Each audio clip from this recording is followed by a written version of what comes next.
I know everyone probably thinks that I'm terrible, and I'm just so heartless, and I treat Spencer so terribly and all that. If everyone only knew.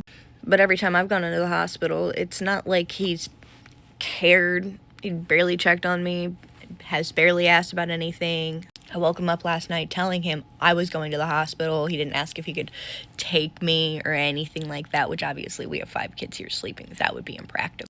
But if I'm in enough pain and I'm passing clots and tissue and stuff like that, that I think I should go to the hospital. And this is not the first, but the second clot of the day, that was pretty stinking big to need to go. And, like, you did not care.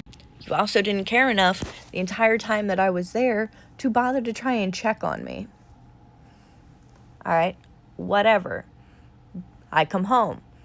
You don't bother to ask me or anything like that. Even though I've already texted you, you don't bother to ask or anything. And it's not like it's quiet before I leave or when I come home. Not that I'm trying to wake anyone up, but it's not quiet.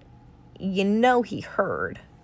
Then I have to jump up awake because I think one of my kids are crying. No, it's him sobbing because he has just now gotten the news and he has just now realized and just now figured out that if he would have done the things that I had asked and helped me with the things that I'd asked for and all of that, instead of complaining or acting like I was asking for too much, maybe this wouldn't have happened. And it's not to say it's his fault, because these things happen sometimes. That's just what it is. I was so sick. I could not eat. My body was rejecting the baby, and if I had gotten the health care that I needed when I needed it, maybe that wouldn't have happened either. There were a lot of factors here.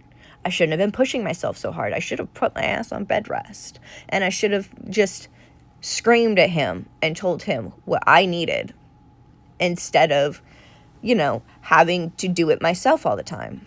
But jumping up to you sobbing that loudly when the kids are sleeping over something that you knew was a possibility.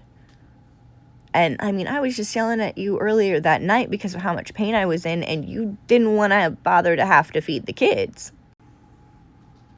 You didn't want to have to bother to feed the kids that you already had. Like, I'm